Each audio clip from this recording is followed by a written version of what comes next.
Howdy from Arlington, Texas, y'all. Hope this video finds you well. It is Monday.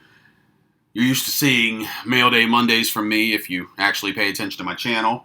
But I don't have any mail from the last week. At least none to show because, as you've noticed, I'm trying to do shorter mail videos and maybe a little more often. So as they come, we'll have some. I should have one or two small ones this week. No mail today. Needed to do a video response for my friend Shane at Shoebox Legends. I've known Shane for probably about a handful of years from my time when I was actually doing a blog. He's a big blogger, moved over to YouTube a few months ago and does pretty much a daily video. And he has hit 100 subscribers and is doing a contest. And there was no way I was not supporting him. Especially because a lot of the contests, I'm very unorganized at the current moment, hoping to be organized by 2022. But his contest is two parts. Show a sentimental card and explain why, and show a collectible or a possession you cherish that's not a card, not a sports card. Well, this is easy for me because I'm a sentimental guy. And I've shown all of this off before, maybe not all together. Well, I guess the non-card aspect, I may not have shown off one of the items. But the cards I've all shown off, and I've shown them off in videos together where I've talked about my top cards, because for me, my top cards are the ones that mean the most to me. It has nothing to do with what they're worth. So I am going to show those off again. They were pretty much all together, making this super easy for me to do. And of course, like I said, I wanted to support Shane. I have passed on a few videos over the last few months just because no matter how great I thought they were, and there have been some great ones, I don't know where all the stuff is, and it would be quite time consuming to dig through all of the crap I have acquired over the years and put a video together. So let's get into it. I've talked too much already. These are in no particular order. My first sentimental card. It's show a sentimental card, but y'all know me. I'm always doing, if it says do 10, I'm doing 15. If it says do 3, I'm doing 5. Or in this case, if it says 1, I'm doing 5. Oh, hey, look, I don't have one of my cards. Womp, womp, womp. So I guess we'll do one less. This, how you like that crack in that screw down? That thing's been there for damn near 30 years because I've had this card since I was a kid. This was the first big card my parents bought me, and hence the first big card I ever had. This thing's beat to hell. Look at these corners. Look at these edges. Look at this surface. What would this thing be? A PSA, what? PSA negative 2.5? The back actually looks surprisingly good. This is one of two cards that have survived every card purge I have ever partaken in my collecting. And I've been collecting since 1987, nonstop, as if you watch my channel regularly, you probably know. But this, I said these are in no particular order, but this probably is the most sentimental card to me. And that's why. First big card I had. Now, granted, it wasn't worth what Beckett said when I got this in 1988 or 1989, because it was a very off condition. But this is a coffin card. This is one that goes to the grave with me, so to speak. Even if I were to sell off my sports card collection, there's still going to be that handful I keep. And this will always be in my collection. Number 2.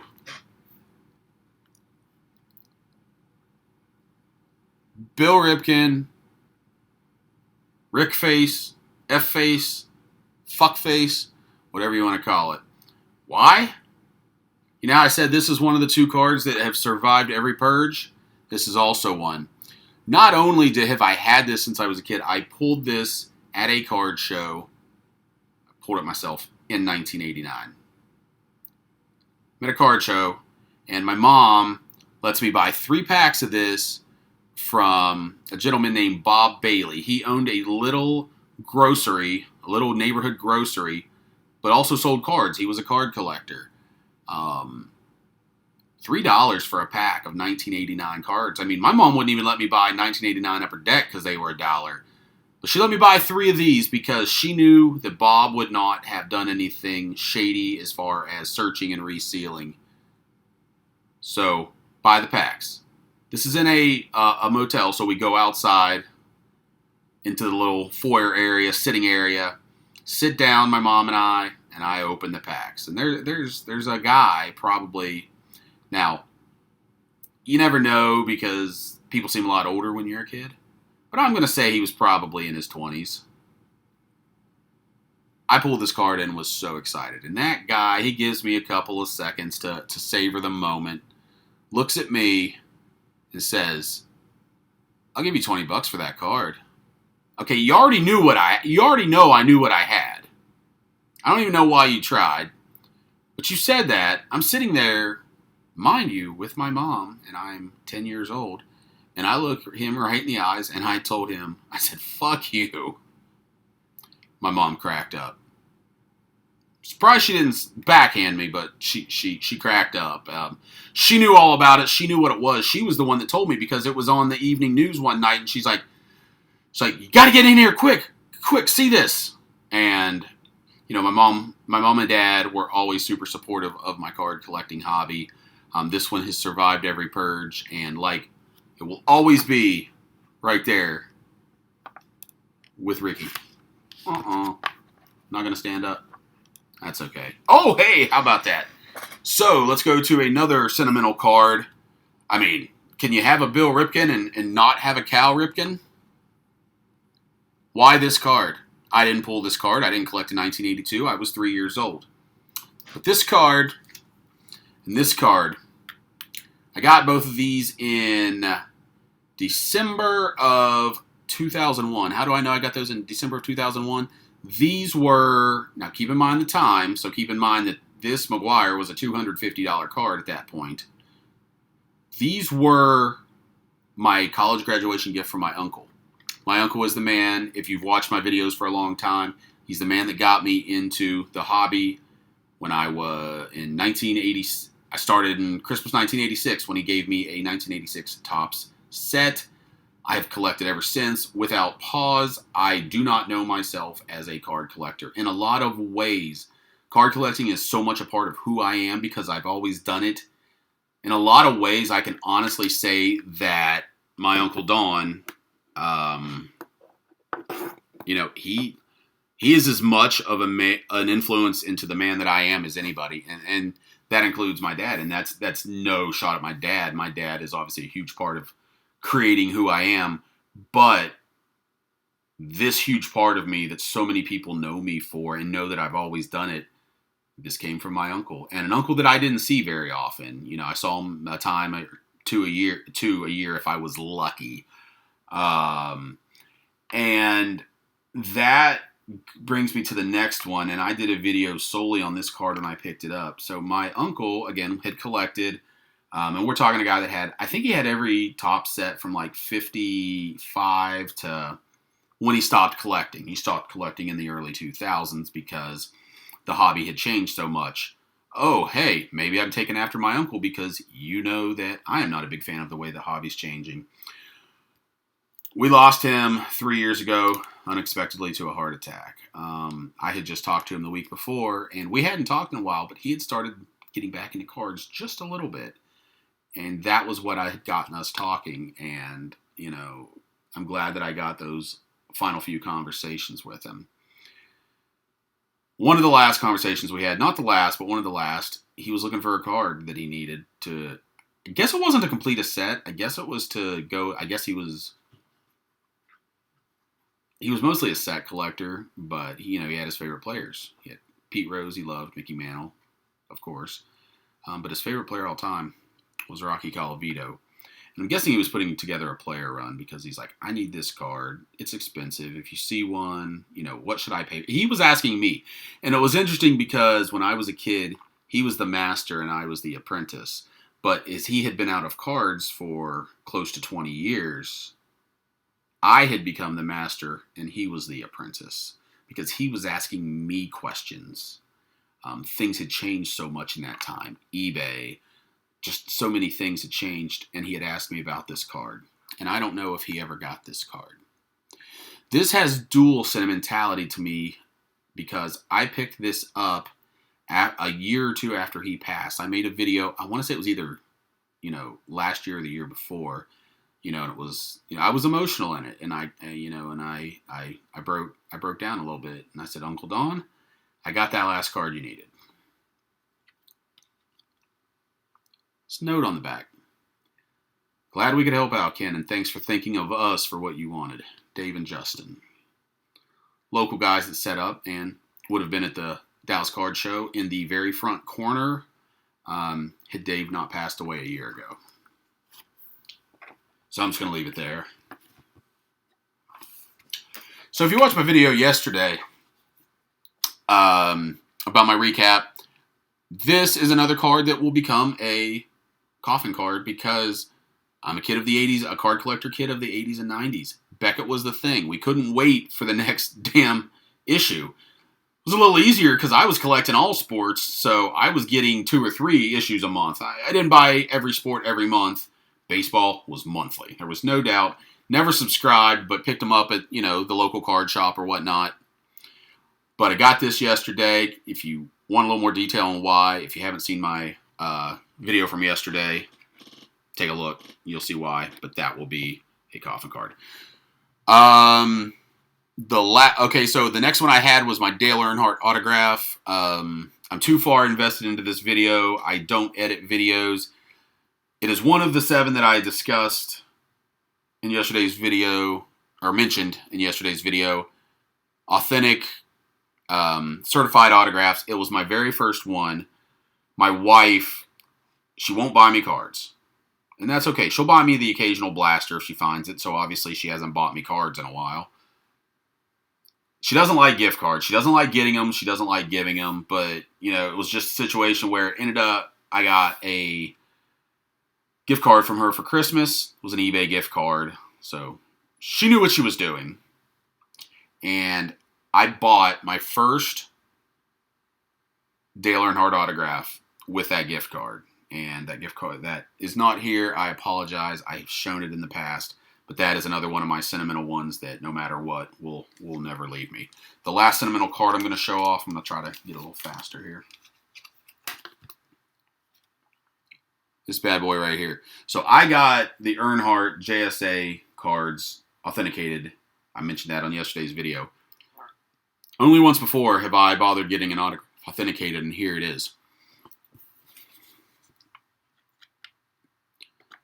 This card I picked up, Andrew Shaw. If you've been watching my channel for a while, you've watched, you've followed what I do on Twitter for years or my blogging. I was an Andrew Shaw super collector. At a certain point, because he wasn't in every set, and a few years ago we didn't have 876 parallels, there's a point where you can't add anymore. I had everything that I had seen that was not numbered 5 or more scarce. I was at like 92% complete or some asinine number. There just wasn't much more I could do. So I had already gotten this signed in person. When I worked for Lids, he had signed at one of our stores in Chicago. I made a 3-hour drive one afternoon, met him, got a handful of autographs, but I got this card. So I was like, you know what? I could get it authenticated. It'll just be something different. So I got it authenticated. And then at the time, Beckett would grade and slab JSA authenticated items.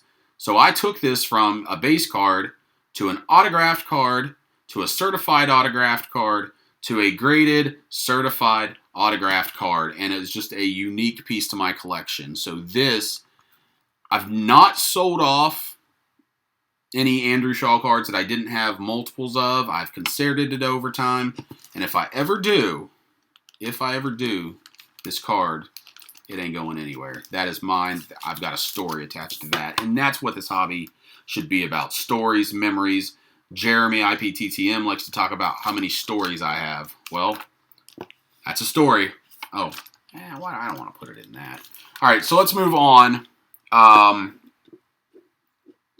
some point, some of these we're gonna have a House of Cards fall down. No pun intended, because of Dr. Beckett's podcast and his opening song. So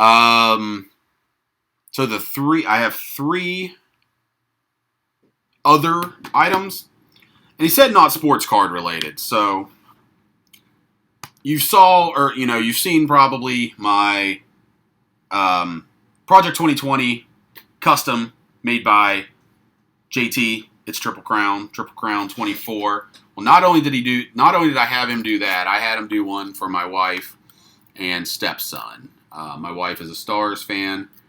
My stepson is going to school for a career in music, and he's actually finished his freshman year, and he is he's actually performing after his freshman year and making pretty darn good money at it. These really aren't two of the ones I was going to do, but I wanted to show that because while I love these, the first of my actual others is this card. Hey, look, that's me. Does it kind of look like this guy right here? It should look a little bit like him. He's a little heavier there. He had glasses there. This is me, and obviously my now wife. This was a Ken Carl custom that she had done for me as a wedding gift. One of one, like I said, hand sketch card. This is a sketch from one of our engagement photos. And she gave this to me. We had just a small little party with three of our closest friends. We got married on a Tuesday. My birthday, I was born on January 29th, 1979. My wife was born on January 29th, 19-something. We got married on January 29th, 2019. My 40th birthday. Her 30-somethingth birthday. It's so crazy how well we get along and just all of these little things. But this is what she gave me is a wedding gift to me, and gave it to me just a few days before our Tuesday wedding. We did a planned elopement. It was her, I, and my stepson. And that was all that was there. We live streamed it. You can actually find her on my YouTube channel somewhere. But this was a one-of-one sketch by Ken Carl. And this, I joked about the others or said they're a coffin card. This literally needs to be a coffin card, or she has to keep it afterwards. So that is one possession. This next one's going to be kind of hard to see, but I mentioned Andrew, you see the Andrew Shaw there. So this is an Andrew Shaw sweater. So when I met my wife, I lived in Indianapolis, and she lived here in Arlington, Texas. And, we met through the interwebs. Things started getting serious, and we started talking in late March. And I moved down here on September 18th of that same year. So just a few months, I was able to find a job, get moved, and everything. So the day that I got the job offer to move down here, obviously was a great day. I text my now wife and tell her, hey, I got the offer for the job I wanted. I had one job interview in Fort Worth, and it was the job I wanted, and I got it. Just so many ways the stars have aligned to be with her. Anyway, get that and tell her, she's like, I'm so happy, yay. 10 minutes later, she sends me a text, a picture. She had purchased us opening night tickets to see that year. Her Stars hosted my Blackhawks on opening night. She bought tickets immediately for us to go to that game. How does the shawl sweater / jersey come in? Maybe a week before that game, I come home from work one day. She's in the bedroom, usually, which is kind of strange because she's usually in the living room, But she's in there, and I come in, and laying on my pillow is that Andrew Shaw sweater that she bought for me to wear to that game. Cherished possession, no doubt. Hell, maybe that's what I need to be buried in, to be honest. So that is my second one. And my third one is one that's kind of funny that it's weird. I actually got told the other day on Twitter that I'm a hobby legend. Obviously, I don't think anything close to that about myself. I'm like, you have pretty low standards. He's like, yeah, but you have 6,000 followers, which I do. And I do think most of them are legitimate card collectors. But he's like, you got 6,000 followers on Twitter, and you got a bobblehead. So that is my number 3 and the final of my cherished items. Funny, my first cherished item was my wedding gift from my wife. The second was a sweater that my wife gave me to wear to opening night just 3 weeks after I moved to Texas. And the third is a bobblehead, which is a gift that my wife gave me, I want to say probably 4 Christmases ago. So that's it. I'm a sentimental fool. Kind of surprised I made it through this whole thing without breaking down any more than I did. I kind of stopped on one. Last night, when we were with Dr. Beckett, one of the things that he went around the room was, tell us someone that, tell us your biggest hobby influencer, something to who means something to you in the hobby. But it can't be a relative. It can't be somebody in this room. And I think there was another parameter. I had no option. It was my Uncle Don. And I started to talk about it, and I couldn't do it. I just had to finish. Because that's how much he means to me. And I'm sure he has no idea. But so many of these cards that you've seen, almost all of them have some kind of family attachment to them. And that's what I think card collecting should be. I'm not a flip vester, and if that's all you do, that's why I'm just not a fan. Because this is what card collecting is about to me. And the guys that I get along with the best in this hobby, guys and gals, are people that have these stories, have these attachments. And as I said, that's how I feel the hobby should be. I'm going to end it there. Thanks for hanging in all the way if you have. I know I don't have a time on this. I can't see from how I record this. It's probably been 30 minutes. I apologize for that, but I like to talk. And if you're going to touch on this topic, I don't feel like you can do this in a 2-minute video. So that's it. I will talk to you soon. Don't know when my next video will be. Might be the next couple days. Might not be until Thursday for Throwback Thursday. But one way or the other, I will talk to you soon. Have a great day. Peace.